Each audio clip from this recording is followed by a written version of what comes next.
So we're good to go? I'm just going to push us out onto the Facebook stream. Yep. Then Recording in progress.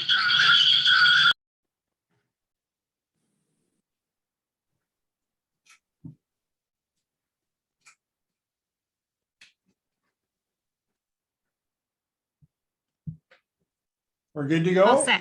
Yeah, you're good to go. Perfect. Good evening, everyone. Thank you for joining us for tonight's live Q&A. This is the last Q&A of this summer.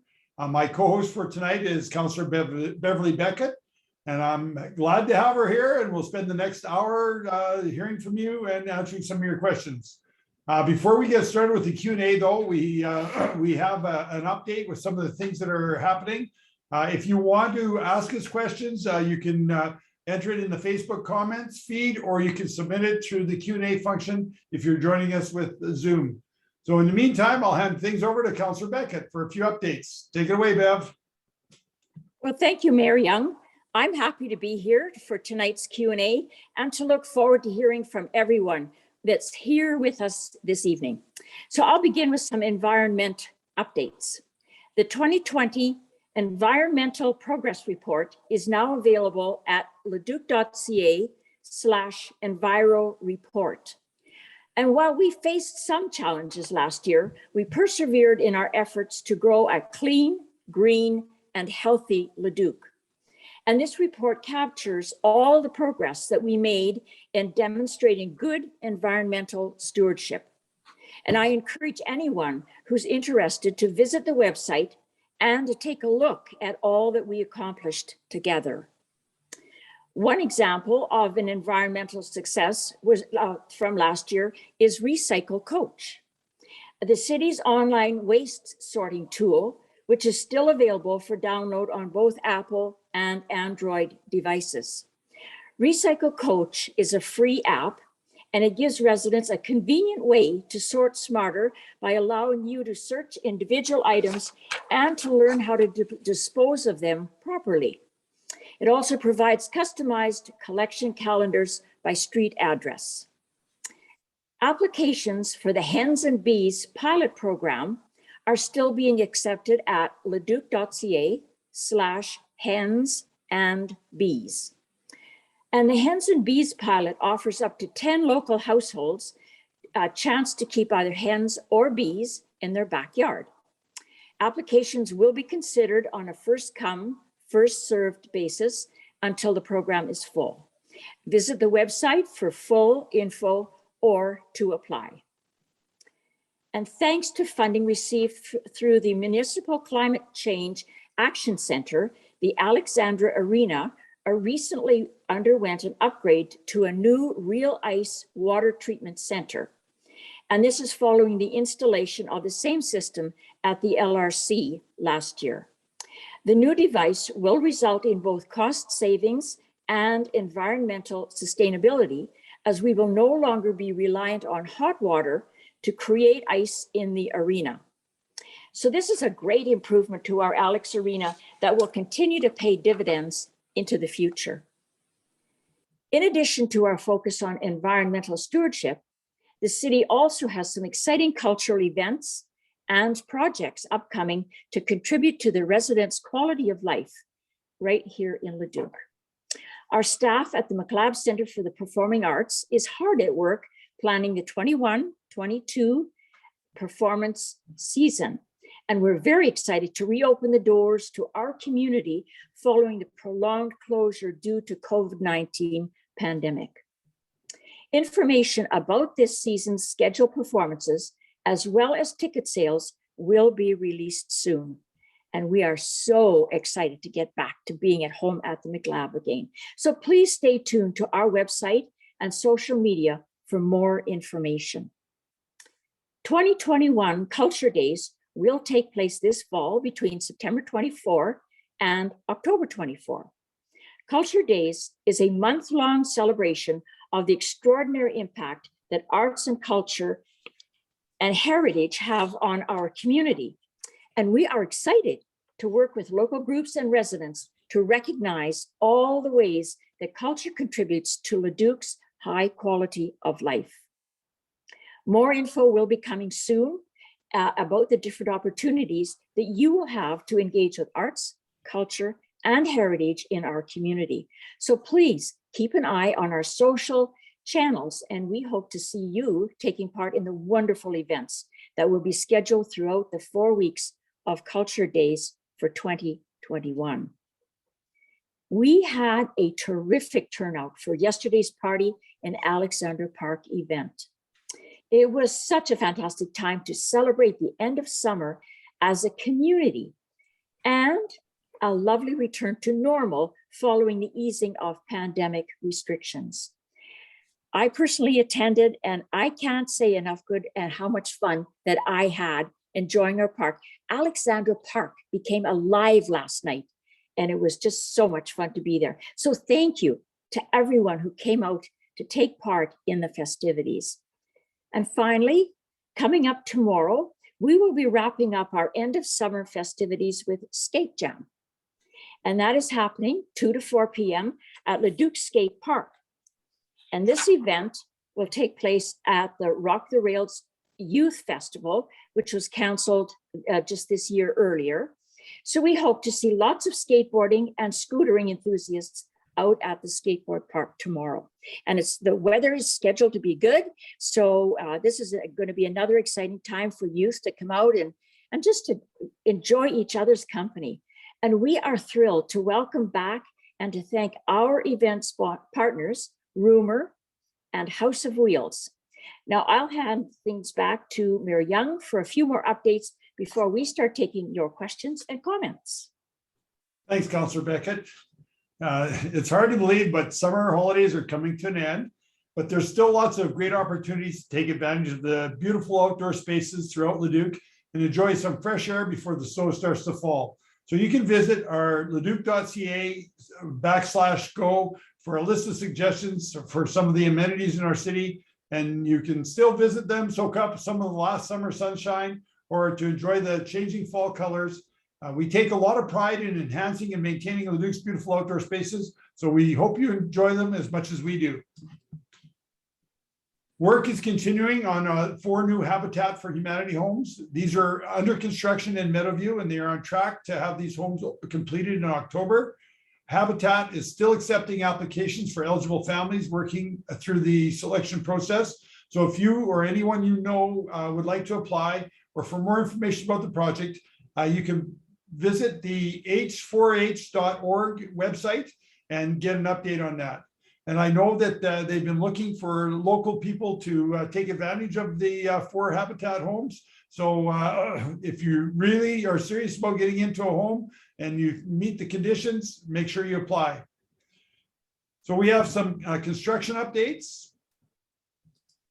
There are a number of projects already completed throughout the community this summer, including the temporary parking lot for the West Side Community Garden, the road surface overlays on 50th Street, South Fork Drive, 47th Street, and 59th Avenue, the multi-way expansion in Caledonia Park, the seating nodes around Telford Lake Trail, and there are some road construction projects that are near schools, including near Caledonia School, Ecole Leduc Junior High School, and Leduc Composite High School. So we encourage you to visit our leduc.ca construction for updates when you're planning your back to school commutes. A cement powder shortage has affected some of our project scheduling. And I think this is partly to do with COVID and partly to do with the fires that they've had in BC. And so we've had trouble getting some of the cement powder. So it's delayed some of our projects. We've worked hard to minimize the impacts of this. And we want to thank everybody for your patience and cooperation with all the construction projects that have been going around in Leduc this summer. We understand that road construction can be especially frustrating, but all the work we're doing is vital to ensuring that our roads are safe and stable for years to come and preventing larger issues in the future that would even cost more to fix. As always, we'll continue to make every effort to minimize traffic disruptions, and we appreciate everybody's cooperation in safely following the posted signage. I'd also like to thank everyone who submitted a nomination for this year's Influencers Awards. We'll be recognizing 14 young leaders in our community who are recognized this year. We're really looking forward to hosting an intimate event this September to celebrate all the nominees and exceptional contributions that they make to our community. It was very unfortunate that we weren't able to do it last year. And so we're really looking forward to it again. You know, with all the restrictions being lifted, it's just one of those events that we absolutely love to celebrate all the things that our youth does in our community. And I'd like to thank our youth council for helping out with the planning and event details for this year's celebration. I always think it's better when you talk to people at that age to see what they actually want to do rather than listening to us old guys. So I'm really looking forward to see what's going to happen. We have such a dedicated and engaged group of volunteers on our Leduc's Youth Council, and I'm really pleased to see that several of them were also nominated as influencers this year. So I'm looking forward to seeing you all and recognizing your dedication to our community on September 10th. And with that, we'll open the door to your questions. So Natalie, first question. Yeah, hi. First question is, they say there are a few vacant commercial properties that have not yet been built on in the city, and they're quite the eyesore.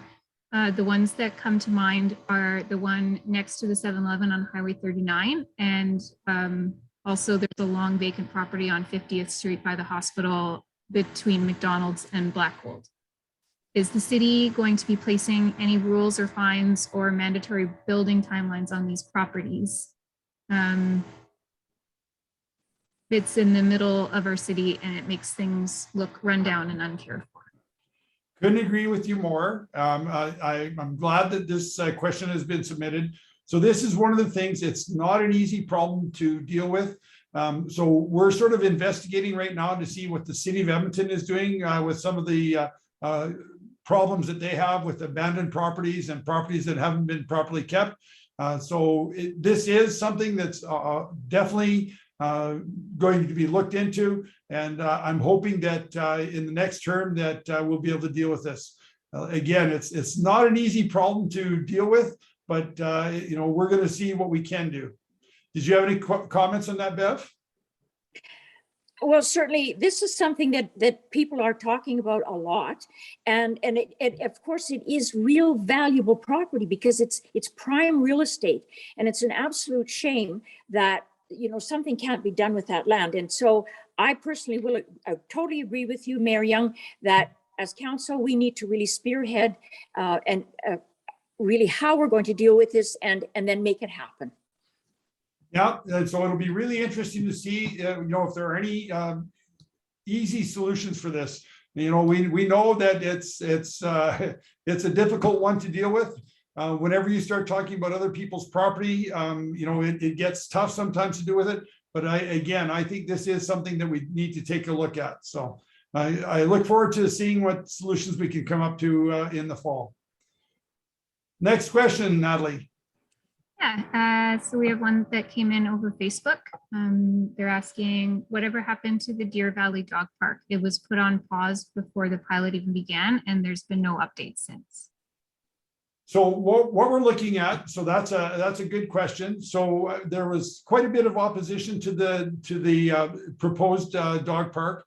And, whenever we don't do the proper public consultation, we end up with problems. And so I think the solution to this is that we're going to look at, because we're opening up Crystal Creek, and I think there's an opportunity to develop a dog park in Crystal Creek. Before we do anything, though, we're going to do the proper public consultation to make sure that we get the park located in the correct place. If you can keep it away from residential areas and keep it away from areas that are going to create problems in the community, you're guaranteed to have more success. So, unfortunately, it was a good idea. It's, we would have liked to have seen a dog park, but we just didn't do the proper public consultation. And, I'm sure that we can come up with another dog park that'll be better located and be better for the dogs in Crystal Creek. Did you have anything you wanted to add, Councillor Beckett? Thank you, Mayor Young. So I've been speaking with some residents from Deer Valley that actually back onto that area. And right now it is a natural area. And people are saying that there is so much wildlife and they are enjoying this actually better than like this one particular family just moved in from the country and they are now backing onto that. And he said that between the deer and the fox and the coyotes and the ducks and everything else that they're seeing, that they're actually enjoying it more than if they were still living out in the country. And so I think we did the right thing by putting a pause on that pilot. And what we're saying is we're going to take a look at another space where it won't impact wetlands, because that area is a real natural wetland. And I honestly believe in my heart that it should be maintained as a wetland. So I think we made the right decision there. Yep. And like I say, that's one of the things that I think we really need to work on, again, is our public consultation before we make decisions or move ahead. Next question, Natalie. Yeah, we have a question here asking, they say they're away on vacation during the election. How can I participate? Can I mail my ballot? That's a great question. Bev, did you want to take a stab at it first? Yes, thank you, Mayor Young. And so, yes, there will be, so once the ballots are printed, so first of all, nomination day is September 20th. Right after that, we know exactly who's going to be on the ballot, and our city clerk will have the ballots printed. And as soon as the ballots are printed, right at the beginning of October, there will be an opportunity for people to do mail-in, and there will be a number of other ways that you can contact the city clerk directly and have an opportunity to cast your ballot if you know that you're going to be away. And if people want more information about the election for October of 2021, they can go to our website. So it's an excellent website. Actually, other communities have been asking us how to set one up in their own community. I think our administration and staff have done a great job in getting all the information in one place. So you can go to elections.leduc.ca, and anything you wanted about the election, mail-in ballots, you want to see the candidates, see their websites, anything that you want to see or learn about this election is at that website. So I think, again, our staff has done a great job in getting the information, and anybody that wants more information, that's the place to go. Next question, Natalie. Yeah, another one from Facebook. They say, I wanted to say thank you to the city for running a wonderful event last night in Centennial Park. Super organized, and the park was just right back to normal this morning. So more of just a kind comment for the question, but still great. Go ahead, Councillor Beckett. Thank you, Mayor Young. So, I just have to try to sit still in my chair when I respond to this, because I think there's a little bit of a kid in each one of us. And I had so much fun there last night. It was fantastic. Like the weather was perfect. And I think the fact that we used the whole park, like we so often use specific areas of Alexandra Park, but last night we engaged the whole park, and it just meant people could spread out and you could go and participate in whatever activity you liked. And of course the lineups for the train and the lineups for the hot dogs seemed like they were going to be forever. So I really hope most people did get a hot dog, but of course we did have food trucks as well. So you wouldn't go without eating. Yeah, no, it's wonderful. COVID has been such a trial for so many people, especially those young families with lots of kids. And so this is really great that we're starting to get back to normal. We're starting to have some activities. And the fact that the weather cooperated last night, like I'm not sure who was in charge of the weather, but we should give them a raise. It was absolutely great. And so it was perfect. And it was great to see all the kids and families out there. And, that's one of the things, like with the activities that we can do outside, they are very safe. And like I said, it was just great to see everybody in the park. Nice to see all the organizations. Some of the organizations have really been adversely affected through COVID, and it's going to take a while for us to get back to where we were before. but last night was a really good start. So really happy to hear that. I know that I really enjoyed it last night. We got a chance to see lots of people there, and it's great that people appreciated it. Next question, Natalie. Yeah, so we have one that came in through Zoom. They're asking, what's the status on 65th Avenue? Okay, so 65th Avenue. This question, has probably been around for the last 20 years. So anyways, we're really hopeful that we're getting close to the finish line with this. Again, this is the second time that a federal election has interrupted the process. So what's happening is the city of Leduc is going to be putting in $12.5 million. The province is going to be putting in $33.5 million. And what happened is the province actually put in an application to the federal government for just around $49 million under the Northern Trade Corridor Funding Program. And so we have been lobbying and talking with many of the federal ministries. Like I say, I really believe that if it hadn't been for the federal election being called right now, that we probably would have known this week or next week the state of our application. I'm still very confident that we're going to get federal funding from this, but unfortunately, we're going to have to wait until after the federal election. And so we know that probably the end of September or the first week of October, that's when I'm very confident that we'll get hopefully really good news on 65th, and that it's too late for this year, but that means that we just have a little bit more time to plan for next year, and we'll get the project going. It's so close to getting over the finish line that, and it's such an important project for our region that I'm, like I say, I've never felt more confident that we would actually get the project going than I do right now.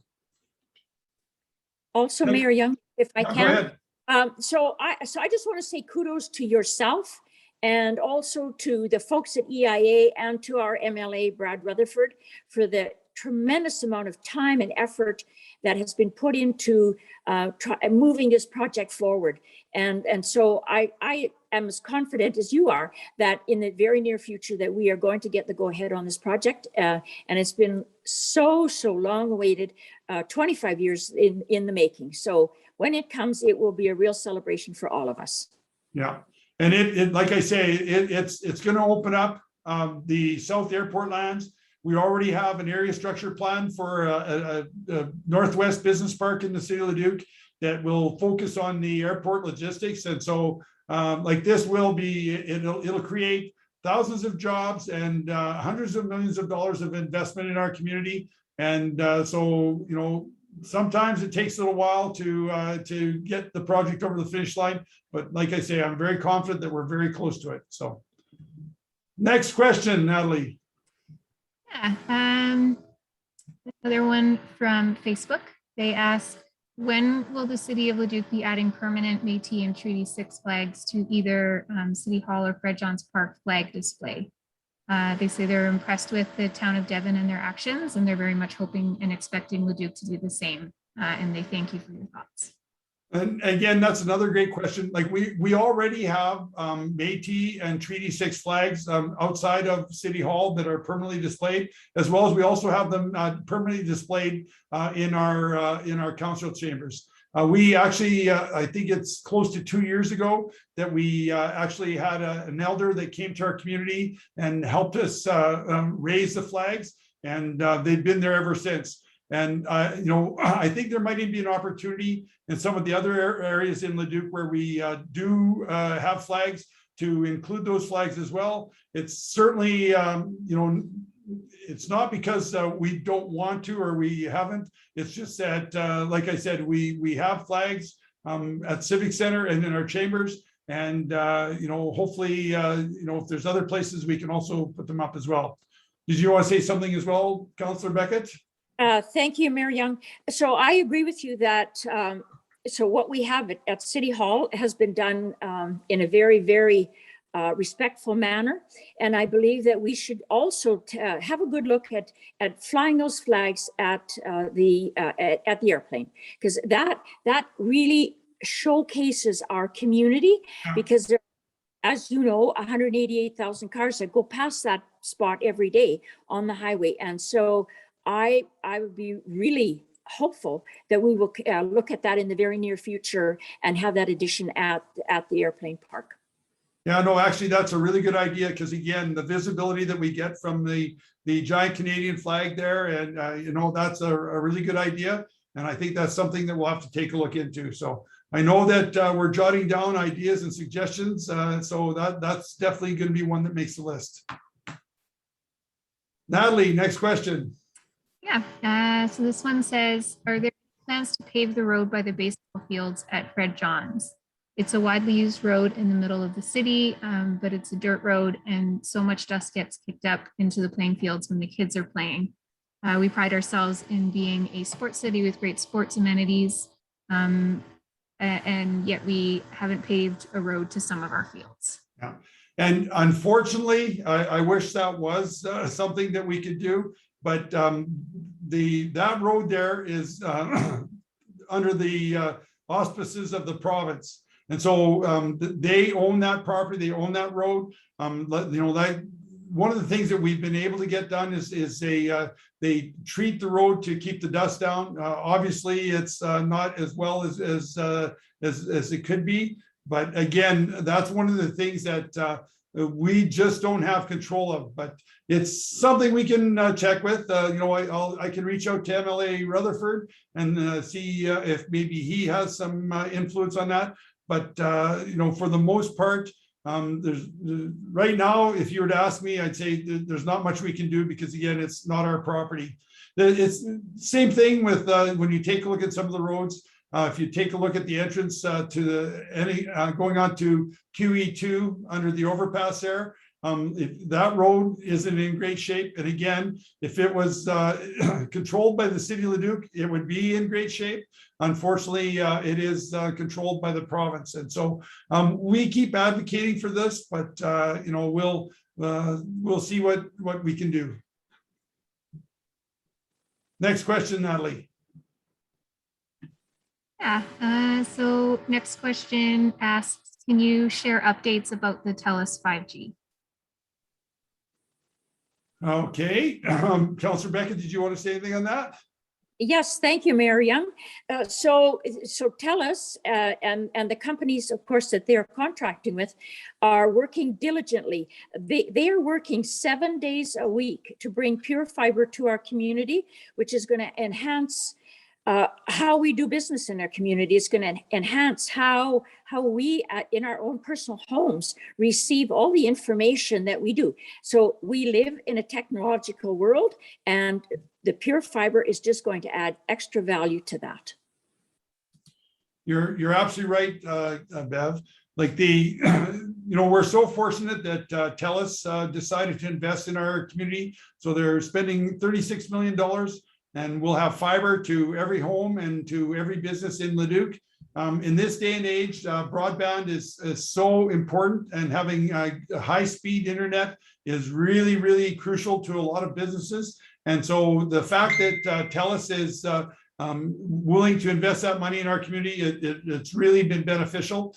This is going to allow us to do all sorts of things that we didn't have the capability before. 5G, I know the city of Edmonton, they're looking at ways already on how they can use 5G to increase security. And I think that's one of the things that we'll be looking at next, is once we get the fiber, we'll be able to take a look at security cameras in all sorts of areas in our neighborhood.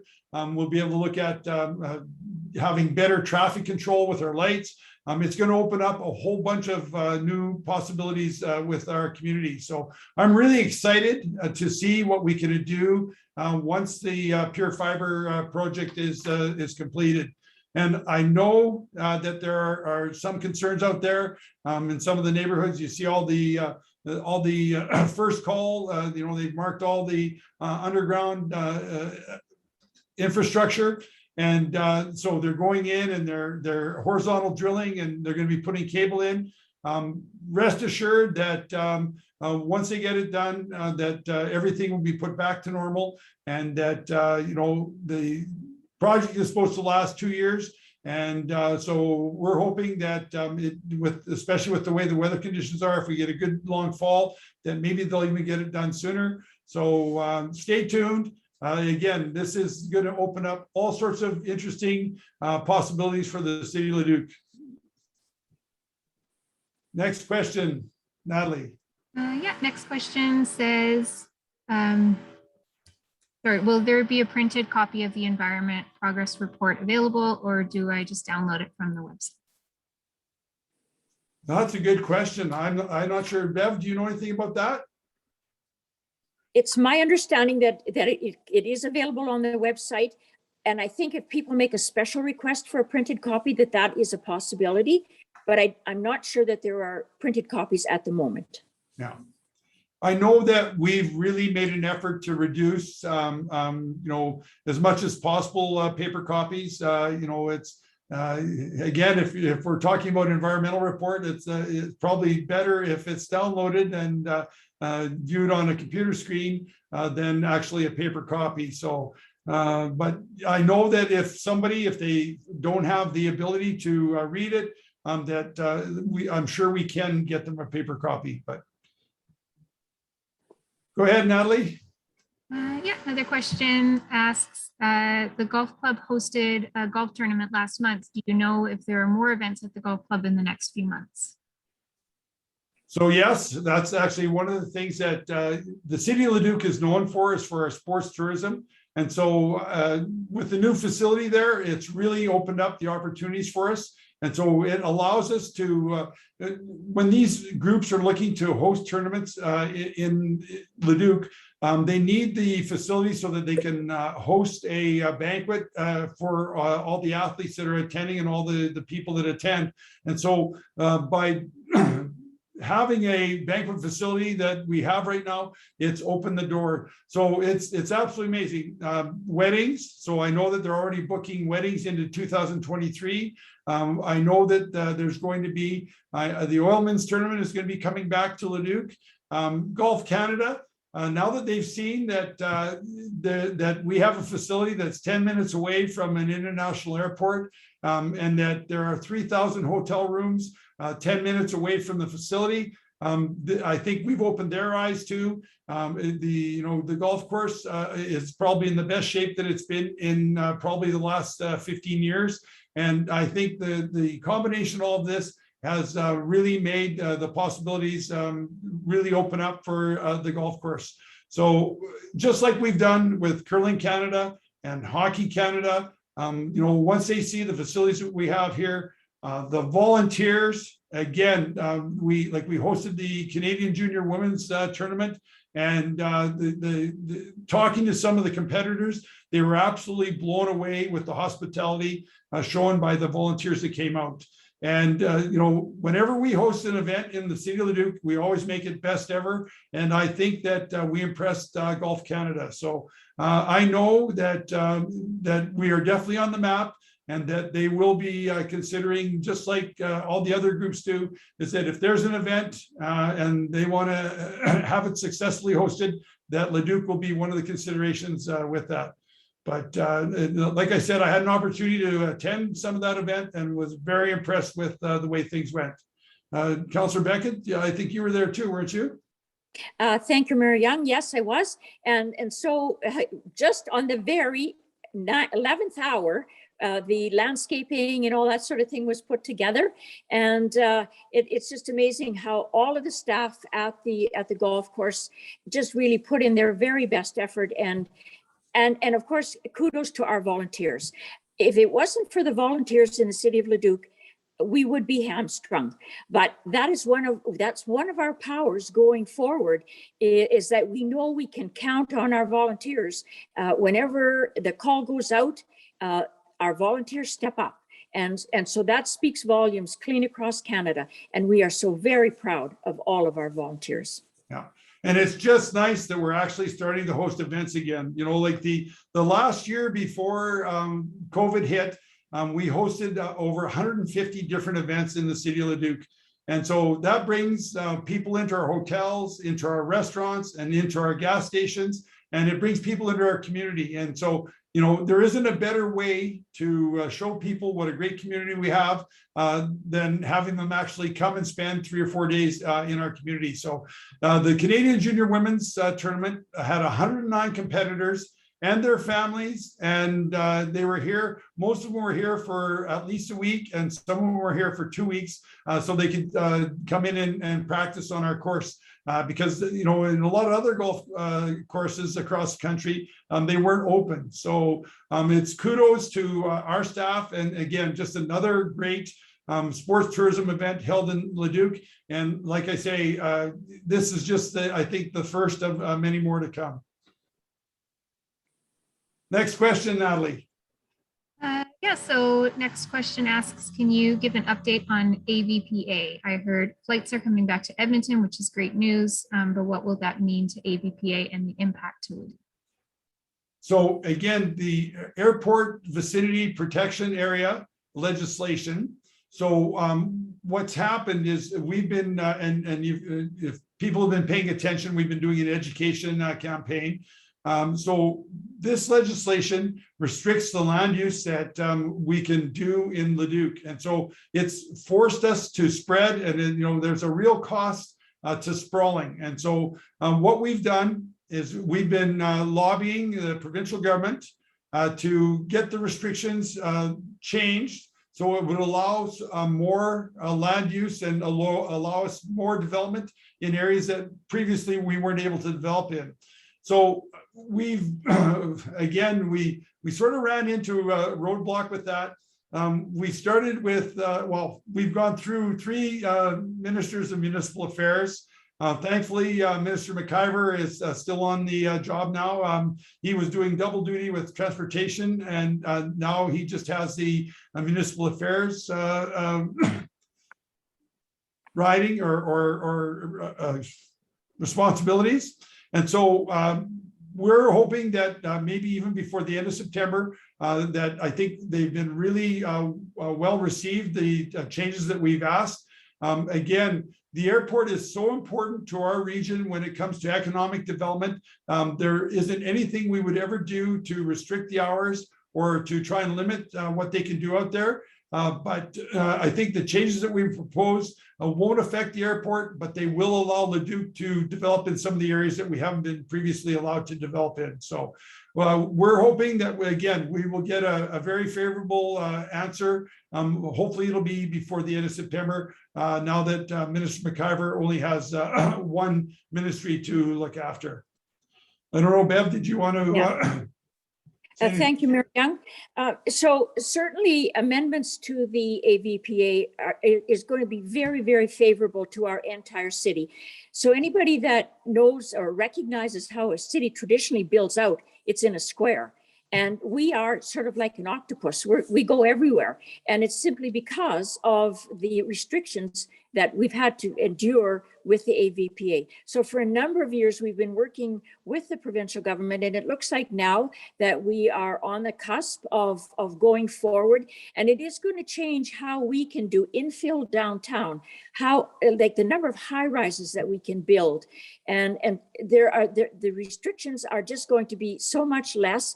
But at the same time, the airport will remain a 24-hour airport. And the EIA is only one of 5 airports in Canada that's a 24-hour airport, and we want to see it continue to be that. But in the meantime, we at the City of Leduc also need to be taken into consideration, and it looks like we're on the cusp of meeting that. So that is going to be good news. Yes. 80% of Leduc is covered by AVPA legislation. So we're the most affected community in the region. And so again, it's really important that some of the legislation gets changed so it allows us to develop properly. The other thing I'd like to say too is that we've been working with our partners at Edmonton Global. And so we've every community Edmonton and the communities around Edmonton, we've created a $15 million fund to attract more international flights to EIA. And so we're really hopeful that in the next little while, you're going to hear lots of announcements We know that international flights are starting to come back into EIA. And so it's really important. And that's why we put this incentive money in place, is so that we can attract more international flights to the region. And so we know that it's not only important for passenger traffic, but EIA is the shortest polar route. And so we know that planes coming from Asia, they stop in Edmonton before they head into the States. And so we want to increase the number of flights that come into Edmonton. It helps us with cargo. It helps us with passengers. And, when you take a look at other economic development regions around the world, airports are incredibly important to economic activity. And so we're doing everything we can to support EIA. And we're hoping again that we're going to get a lot more international flights into our airport. Next question, Natalie. Yes, another one from Facebook. They're asking, is the South Fork Drive road rebuild beside Father Leduc going to be completed by the start of school? Oh, that's a good question. I have to check my notes on that one. Beverly, do you have an answer? So all I've got is, no, there's nothing with regards to the completion of anything around Father Leduc. Okay, so you know what? This is one of those things that we're going to have to check with our engineering department. And so we will post an answer for this online as soon as we get the answer. So it's a great question. We have a number of construction projects. And I know that the projects around the schools have been the highest priority because, again, we know that school's going to be starting up shortly. But right now, Councillor Beckett or myself, we just don't have an answer. So we will find an answer for you and we will post that online. I will say, I just quickly looked on our construction updates website. Yeah. And under the Capital Roads program is where there's a subsite listed for South Fork Drive. And the project update on there says that work is substantially complete. So if that's the same section of Fork Drive, it's by Father Leduc School, you might be in good shape. Oh, good. It's perfect. Okay. Also, Mary Young, another comment that's really valid at the moment is that the fact that cement powder has the shortage of that has so affected a lot of our construction projects, but the reports that we're getting from our Director of Public Services and Engineering is that the construction companies have really done due diligence in trying to attract as much of that cement powder as they possibly can, and they've been using that in the school projects, like the ones that are proximal to the schools, to make sure that they're done ahead of next Monday. Perfect. Good news, eh? When all else fails, check the website. Thanks, Natalie. What I'm here for. That's right. So another question we have also from Facebook. They say, hi, just wondering if you could explain or justify a third fire hall for the city. A second was completed 6 years ago and the current renovations on Station 1 aren't finished, but now a third one is a possibility. That will cost residents a lot of money. No other cities this size in Alberta have 3. If you can please explain. Thank you. And you know what? This is actually a really good question following our AVPA question. One of the reasons that we are forced to have as many fire halls as we do is because we've been forced to sprawl. And so with construction in any of our new communities, if you can't provide a fire service that they can get there within 10 minutes, there's all sorts of restrictions that come into those for those builders. And so then they either have to sprinkle it or they have to space them out farther apart. And it makes it incredibly expensive for housing. So one of the reasons that we've had to have more than one hall, and now we're looking at a third one, is because AVPA has forced the city of Leduc to sprawl. And so because we have our community is when you take a look at the area that we take in the city of Leduc, compare it to Spruce Grove, for example. Spruce Grove only has one fire hall, and that's because they didn't have to sprawl. And so AVPA, unfortunately, We've done the calculations. It costs us about $5 million a year. And like this is one of the effects of AVPA on the city of Leduc, is that we have to have more fire halls than most communities. So we're looking right now. It's not going to happen right away. We're probably going to put it. This would be on the northeast part of Leduc. And the other thing that this will do is it will also solve the problem of not having any emergency services on the east side of Leduc. And so, in the event, and it doesn't happen very often, but in the event that we ever had a long train, it could prevent emergency vehicles from getting to the east side of the city of Leduc. My family's been here since 1962, and I think the number of times that's ever happened is you can count them on one hand. So we're very fortunate that we haven't had a serious incident with that, but that doesn't mean that it couldn't happen. And so that's one of the reasons that we are planning a third fire hall. The other comment I make too is that the work that we're doing on fire hall number 1 right now actually wasn't for fire hall number 1. What we did is we added a protective services building. And so if anyone has ever been in our protective services, the police and the jail cells there, they would know that before we did the construction, every closet, every spare space, there was 1 or 2 desks put into them. And so what we did is we built a new building behind it. And then what we're doing now is we're renovating the jail cells and the space in front.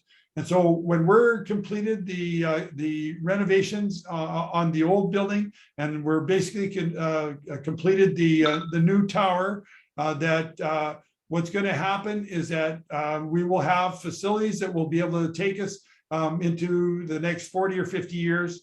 Our RCMP absolutely deserve a proper space to do the work. We didn't have proper storage for their firearms. We didn't have proper storage for evidence. So now we finally have a building that they deserve. So, I know it seems like, not many other communities have as many fire halls as us, but again, that's one of the problems that AVPA has created for us. I don't know, Bev, did you want to?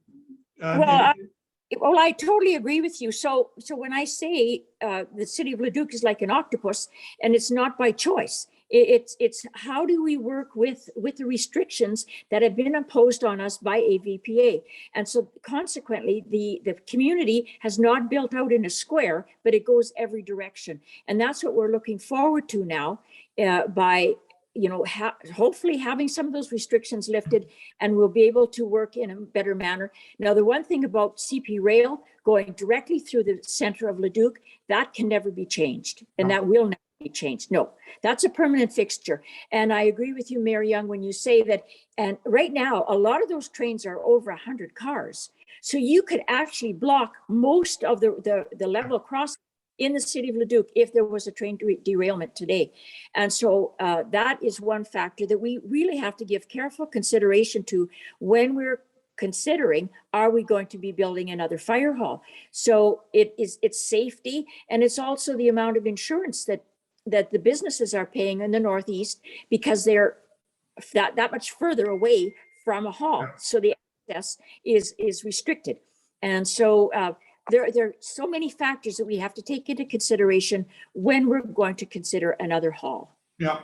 The other thing that too is that we have added another crossing at in South Fork now. And we also, once the 65th Avenue interchange, that's going to really help us. That means we'll have more access on 65th Avenue as well. And so, but eventually, like I say, because we've been forced to sprawl due to AVPA, we don't have any choice but to build more fire halls. Because again, if we don't, it forces any new construction to be halted. So, it's like I say, it's if we would have known like 30 years ago the effects of AVPA, I think, we would have lobbied back then. But, when Leduc was much smaller, it didn't really have much of an effect. Now, with the recent growth we've had in the last 10 years, AVPA is really having a negative effect on our community. And so I'm hoping that some of the legislation will change and that'll allow us to infill and change some of the areas. But you can't reverse. The genie is out of the bottle. And like I said, we've been forced to sprawl and that's just the way it is. But next question, Natalie. Yeah, next question says, with the COVID-19 numbers rising again, is the city looking at imposing masking? And then they also say kids are going back to school. What will the city do to protect our children? So I guess the best way that I can answer this is that, I'm not an expert on healthcare. So we default to Alberta Health Services and to Dr. Hinshaw. And so if they're saying that it's safe for us to be open and our restrictions lifted, I don't think right now the province has lifted the mask bylaw. We suspended our mask bylaw when the province put their mask bylaw in. And so we'll wait and see, because again, city council will do whatever we have to do to keep our citizens safe. But right now we have to wait and see what the province, what their best suggestions are.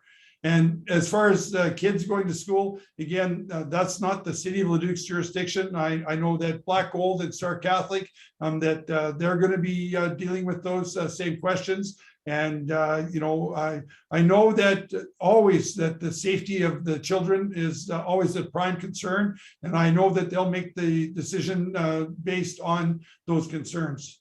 I don't know, Bev, did you want to say something about it too? Well, certainly, if the numbers continue to increase, which they have been recently, it likely will be in our best interest to work with the province and to try to get the restrictions back on again, simply for the protection of everybody. Yeah, and I'm hoping that like that's one of the things is that when we see we knew that the numbers were going to increase. But when you see that like I was listening to the news tonight, and I believe it's 98% of the people that are sick are unvaccinated, and so I'm hoping that maybe people seeing this, that this will convince them that they should get vaccinated. And like to me, the best way to get out of this problem is for people to get double vaccinated. So I'm hoping that. That's going to be one way, and that even though the numbers are going up right now, that the hospitalizations and the people going to ICU aren't going to be at the same level as last year before the vaccine. So time will tell, but who has a good enough crystal ball to know what exactly we're going to do? I know I certainly don't, and so we're going to have to follow the lead of the province and Dr. Hinshaw. Next question, Natalie. Yeah, next question asks, how will the city decide who can participate in the clean energy improvement program? Go ahead, Councillor Becca. Thank you, Your Worship. So it's my understanding that anybody that wants to participate in the program will have the opportunity, and so that information should be forthcoming later in the fall. And I'm thinking that first of all, the federal election has to take place. And so depending on who gets elected, that may or may not be continued. So that's a wait and see. But if in fact it is going to be something that we can access, I know the City of Leduc has submitted an application on behalf of everyone. And it's my understanding that anybody that wants to participate in that will have the ability. But the federal election has to come first. Yes, and we know that the election, the vote is on September 20th. And so hopefully, it's interesting times. So we have a federal election that's taking place right now. So you've probably noticed a few signs up right now. And then immediately after the federal election, we'll have our municipal election. So the closing nominations are on September 20th for our municipal election. And the vote for our municipal vote will be on October 18th. So you'll see all the signs that are up right now will come down, and then you'll see a whole new set of signs coming up until the 18th. So it's interesting times in the province of Alberta. Next question, Natalie. Yeah, well, this is about signs, in fact. So they're asking, Mayor, can you discuss the sign bylaw and the irrelevant section requiring all candidates to have a name and phone number on the sign? So that might be something that we would have to direct to the returning officer. And we can look after forwarding that on and having her respond to this individual. But if Mayor or Councillor wanted to add. Yeah, I'm not sure we have to have a phone number on it. I know they have to have a name, but I don't think I've ever seen a phone number on them. But again, councillors and or well, any person running for office, they're responsible for their signs. And so what happens is that the only place where signs can go for municipal right now are on private property. And so you know, probably if you're driving around Edmonton, you'll see some signs that are up on private property. On public property, signs are only allowed for the duration of the election. So for municipal on September 20th, signs can go up, but they have to be down, I believe, the day after the vote on October 18th. 3 days? 2 days? Yeah. 3 days. Yes. So, you know, like I say, it's one of those necessary evils. And, you know, from my experience here in Leduc is that the signs, they go up pretty quickly, but they also come down pretty quickly too. So it hasn't been a problem in the city of Leduc. And I don't think it will be this time either. But again, with having a federal and a municipal election, we're going to get double our fun. Next question, Natalie. Yeah, next question asks, can the city do something for the homeless people? It's great that summer is still somewhat here, but very soon winter will be. And that, again, is a very interesting question. It's, you know, we know that before the snow starts flying again, that we have to do something. We're working on a strategy for homelessness for the city, but we've also, we're working with the Gateway Church and with the Hub, and we've opened up a homeless shelter. And so last year, I think the most number of people we had in one night was 10. So we're hoping that we don't get an increase this year, but just in case we do, we're developing a strategy so that we can deal with it. But we have a great partnership with the Gateway Church and with the Hub, and you know, we monitor it very closely. There's security hired so that we don't endanger anybody, and that you know, we make sure that because it is in our downtown, and so we want to make sure that people are comfortable to be in the downtown area, and so we pay very close attention to that. And so, like I say, we're working on plans that just in case the numbers increase, that we're able to deal with that. It's unfortunate. You know, I think that what COVID has really shown is that we don't have a really good strategy, or we don't have the resources to deal with all the mental health issues that are prevalent in our community. And I think that that's a large contributing factor to homelessness. And so I'm hoping that you know, like listening to some of the people running for federal office, that mental health is an issue, and that maybe they're going to increase the amount of resources that we have for mental health. You know, like it's the homeless shelter is just a Band-Aid, and we you know, we need to find some way where we can start to address the real problems of homelessness. Councillor Beckett, I'm sure you have something to say. Thank you, Mayor Young. And so just this past spring, the city of Leduc has struck a task force to deal with homelessness. And I'm really excited, certainly not about people being homeless, but what I'm excited about is that we are going to take a very strategic look at how do we work with all of the facets that actually combine to make a person homeless. And so what we're going to hopefully look at is how we will collaborate with a number of municipalities in the immediate area and the extended area, and come up with something that is going to absolutely work so that people do not become homeless. And that's a good comment. Like, I think that's, it's important that we look at our neighbors to work together on this problem, because it's almost too big for one municipality to deal with. You take a look, a place like the city of Edmonton, and they struggle with the same problem. So, when you take a look at Leduc, Wetaskiwin, or some of the smaller communities around here, it really, we just don't have the resources to deal with the problem the way it needs to be dealt with. So I'm hoping that, again, if we start working together and try to solve the problem as a region and work with the provincial government, that perhaps we can come up with some solutions. But I'll tell you right now that it is one of the toughest problems that we have to deal with, as elected officials. So it's not easy. Next question, Natalie.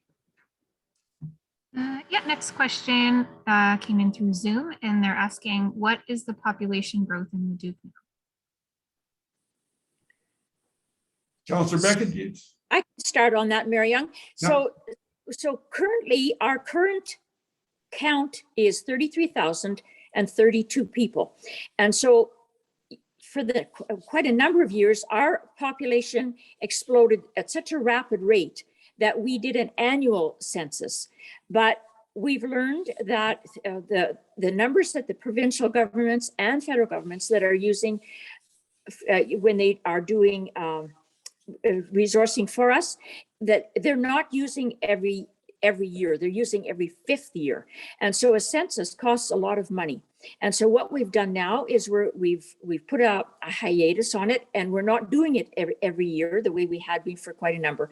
And so probably in the not too distant future, we will be looking to do another one, but the current number is 33,032.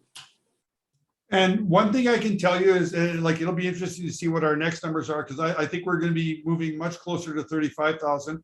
The other thing that's really interesting is when we take a look at our permitting numbers, we can see that the number of permits that we're issuing, it goes back to 2006, 2007 to see the same types of numbers.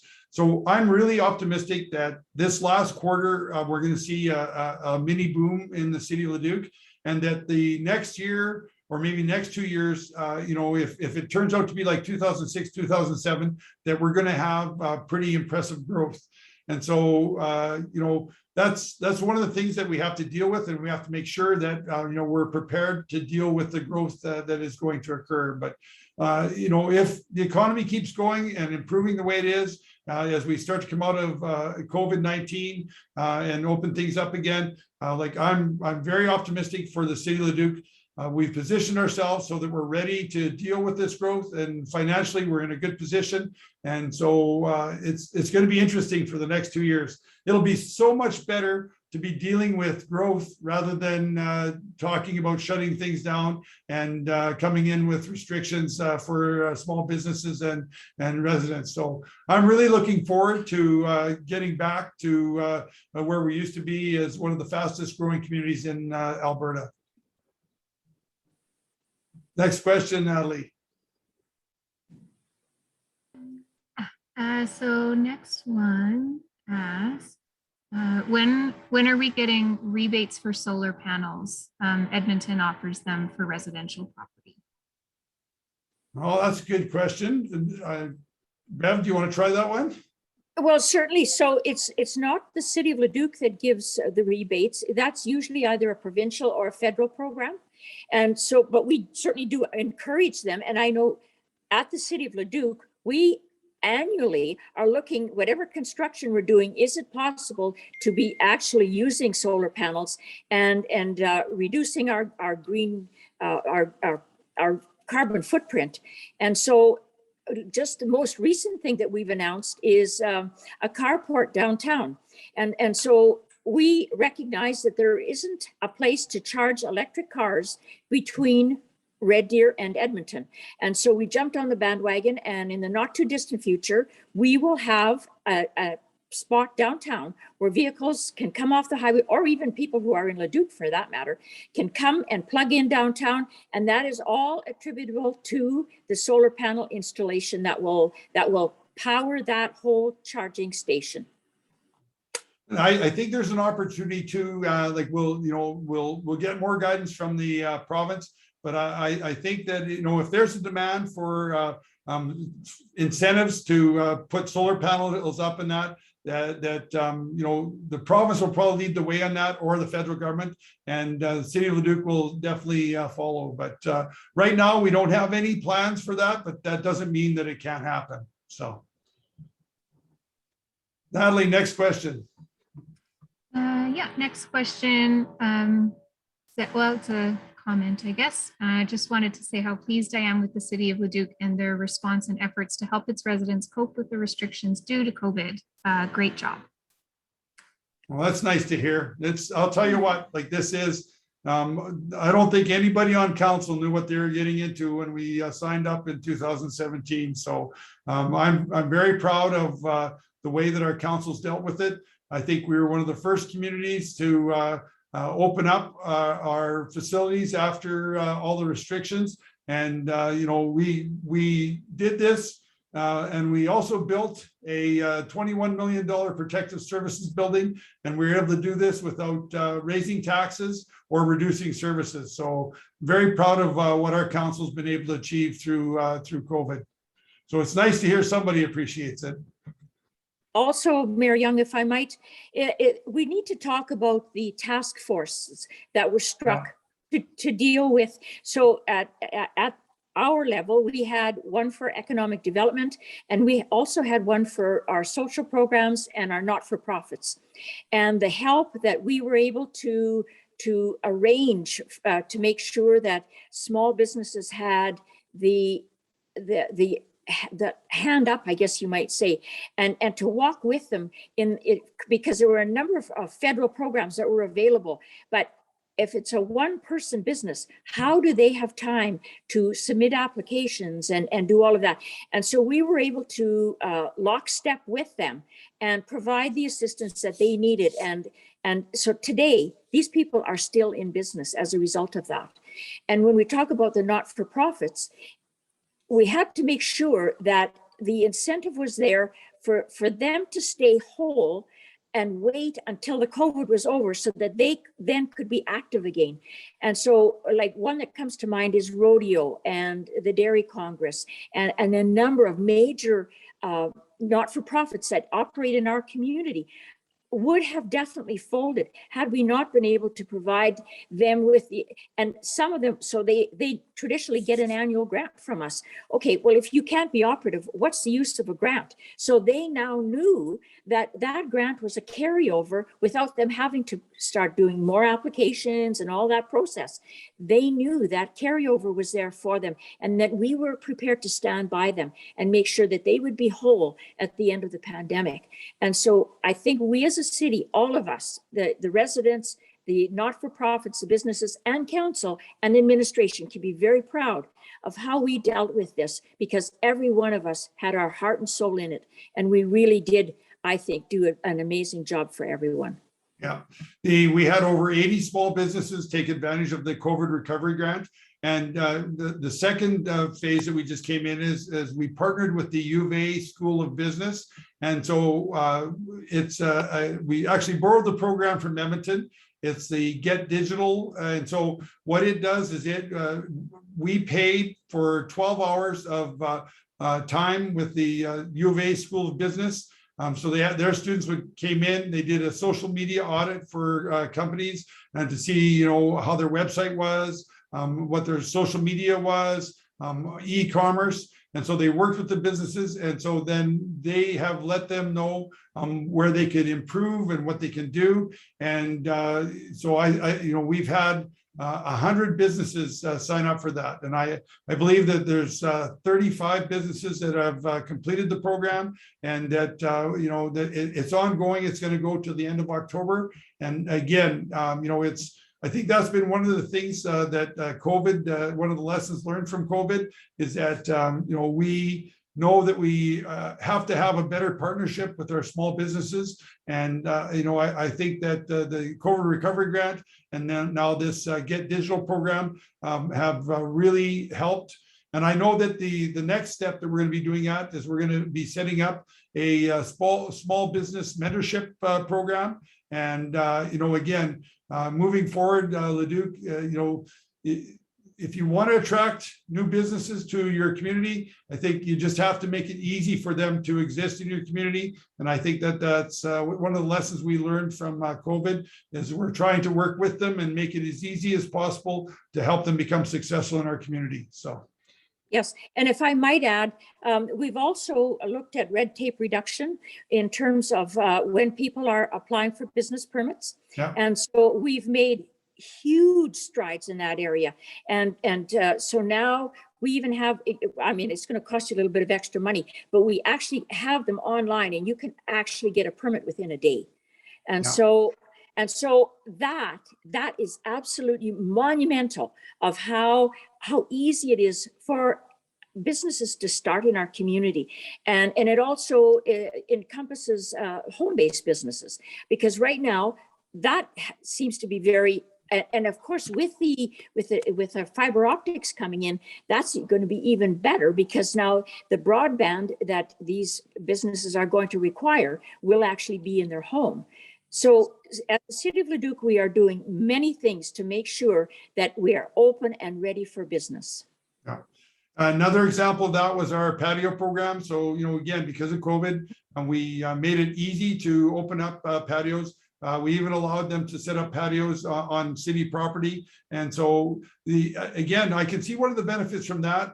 Like we've even seen in some of our communities where some of the strip malls where they've been able to open up patios there. And so I think that's actually really good that we're starting to get some of those patios and that into the community. So then people can walk to them. And so, again, there's been a lot of terrible things from COVID, but there's also been a lot of lessons learned. And I think that making it easier for businesses to do things, I think that that's one of the lessons learned from COVID. Right. And so also, having expanded that patio program, it was then COVID friendly. And that started to allow people to slowly come out and be physically in the community instead of having to be so restricted in their homes. And so it solved two issues at the same time. Yeah, I agree. Next question, Natalie. On the topic of the patio program, can you share any updates on the temporary patio program that the city is running, and will patios be open in the fall and outside of downtown? We do have patios outside of downtown, and I think that there's going to be even more opportunities. And what we've done is, so we have actually expanded the program. I believe it goes April to October now. And so, well, basically it's all the warm months that we have in Alberta. And so I know that going forward that our administration are doing everything they can to help any businesses that want to. And again, I really like the idea of in some of our neighborhoods of promoting and getting the patio open. So again, I know that we've before council, we've had a few requests to try and get more businesses and that in the communities. And I think that the patio program is maybe the first step for that.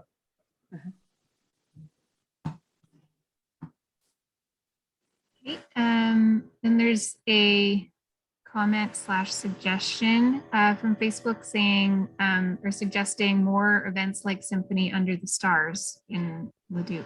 Any thoughts around that? So I would love to talk about that. So number one, it's just so wonderful to go to the cultural village and to see that we have an amphitheater.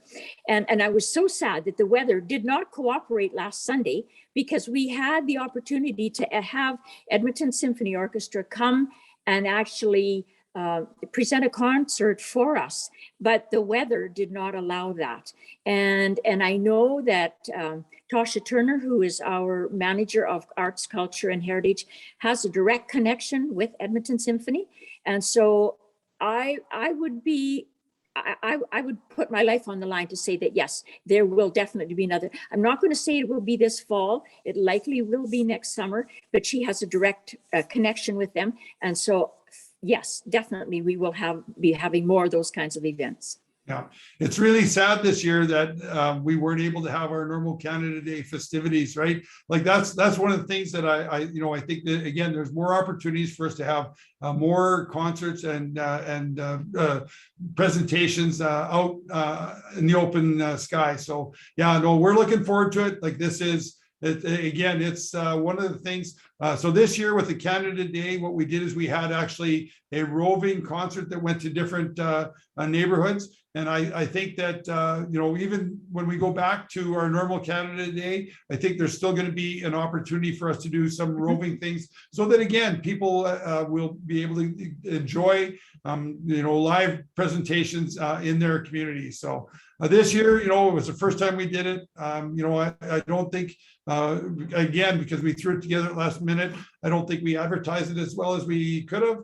But you know what? It was the first time and it was successful. And next year, I think it'll come back bigger and better. Next question, Natalie. Next question asks, are there any plans to expand the overpass from downtown to 2A to Wetaskiwin South Fork? They say merging in both directions is dangerous.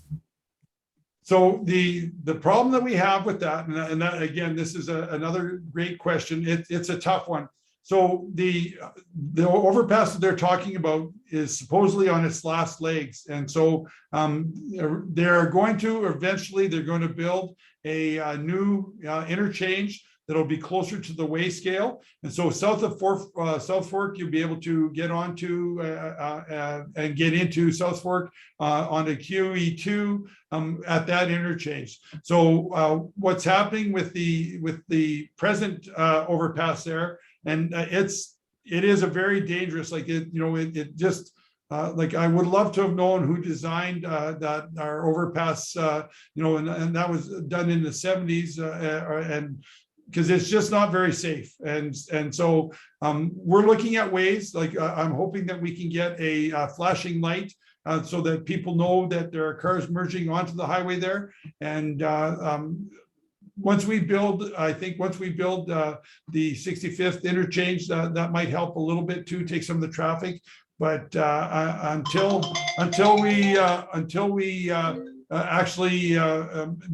the Alberta government is ready to build the next interchange, it's just going to be something that we're going to have to try and make the best of. I don't know, Bev, did you have any comments on that? Well, I think that, like you did use the word the provincial government, and that's what we have to admit, that it is not the City of Leduc interchange, it is the province of Alberta interchange. And so we're at the mercy of them deciding when that interchange is going to actually happen.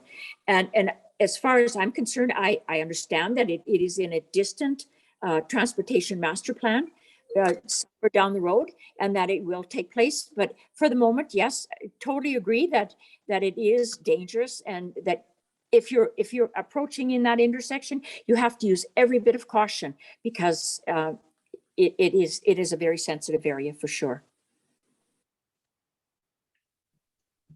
Next question. So next question asks, when will the city install downtown washrooms open year-round 24/7? That's another good question. Actually, we were discussing that today. So one of the things we're taking a look at, I think that when the charging station goes into the ATB parking lot right behind or just south of the ATB, I think there's an opportunity for us there to put permanent washrooms in. But I know that it is becoming more and more of a request, and so we will be dealing with it. We're still trying to come up. It's like ATB parking lot might be a spot for it. There's also some green space down there, so it is something that we're thinking about. We know that it's something we need, especially with what the DBA is doing with all the events to attract people to our downtown. So it is a priority that we will be coming up with a plan. Yes. Also, Mary Young, it's important to note that is included in the downtown master plan. Yep. And so as we build out the master plan, that certainly will be a part of it, and hopefully in the not too distant future. Yeah. Agreed. Next question, Natalie. Yeah, so next question asks, what is the update on plans of putting up a high school on the west side of the city?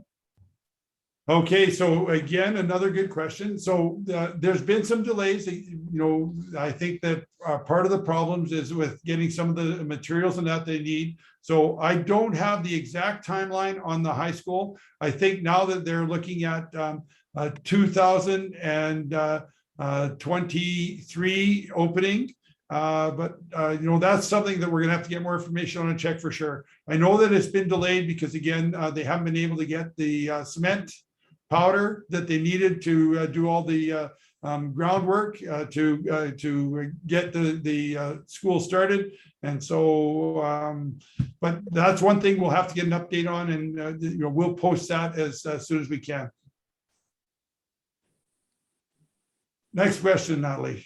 Yeah, we've got just a couple left, I think, before we wrap up at 8:30. Yep. So next question is, if it's COVID safe, will the Santa Claus parade be back this year? Sure hope so. And I believe it will be COVID safe. So, again, it's an outdoor event. You take a look at, unless something drastic happens between now and then, and, I don't think that will. I believe that we're going to have a Santa Claus parade this year. And I sure hope so. Bev? Well, I'm in your ballpark. Certainly, every outdoor event it just really brings children and families together in such a unique way, and we have such amazing celebrations, and so COVID dependent, we will, if we can, we definitely will be hosting it, most definitely. Yeah. I wish I had a better crystal ball, but I don't. So, but right now I'm planning to be part of the Santa Claus parade. Okay, and last question we have asks, can you share updates on swimming classes at the LRC? Okay, so this is the little bit that I know about swimming classes. So one of the problems that we've had with COVID is that, so normally what happens is that you get kids that are in the bronze medallion and all the life-saving classes and stuff like that. And so then they're the ones that end up becoming your instructors. Because we've gone a whole year without any of those classes happening right now, not just us, but all the swimming pools in the Edmonton region, probably all across Alberta, that there's a shortage of instructors and lifeguards. And so I know that it's been affecting some of our summer hours, and I'm hoping that we're taking steps right now to do what we can to get more instructors, so they'll be in place for the lessons. And we're really hopeful that this fall that things will be as close to normal as possible. We're even looking at maybe increasing the wages a little bit to try and incentivize people to become lifeguards and work in the pool. But I think during COVID, what happened is, because again, a lot of these positions are part-time, is that, when they weren't able to work, that they found other jobs. And so like once you get back into the working stream, you're not going to leave to come back to a part-time job. So we're hoping that, like I say, this fall, things are going to be back to normal as far as having the staff to do this. But this is a province-wide problem. I know everybody's dealing with it, and I'm really hopeful that we'll be able to get some solutions in place.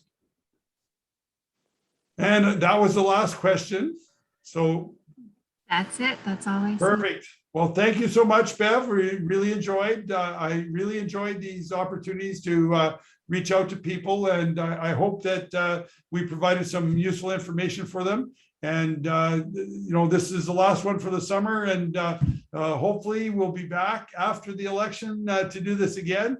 But again, that'll be up to the voters of Leduc. So Thanks, Natalie, and thanks, Alice, and all our staff for making this happen. Again, this is one of the things that I think we've learned through COVID is that, having these sort of virtual town halls, it's very easy to do. Our staff have become really good at hosting, and I think this is something that we will continue to do even after COVID. Bev, did you have any last comments? Well, I totally agree. It's such an easy way to connect with our community. And oftentimes when you're a citizen, something comes to mind and the question, well, how would I deal with that? Well, you know that there's going to be a town hall that's coming up in the near future. And that's a way that people can connect with us. And that's what it's all about, is connecting with our community. And tonight I've thoroughly enjoyed this and look forward to the future. Yeah. And I like, one of the things I really like is, and I think, in the future is it's great having, 2 or 3 counselors even to join with us and all that. And so, I look at us expanding this Q&A sessions or town halls, whatever you want to call them. I really think that there's a lot of value in this. Even if we only get 10 or 15 people, again, those 10 or 15 people, it's recorded. Other people could watch it at a later date. I see lots of value in this. So there'll be many more.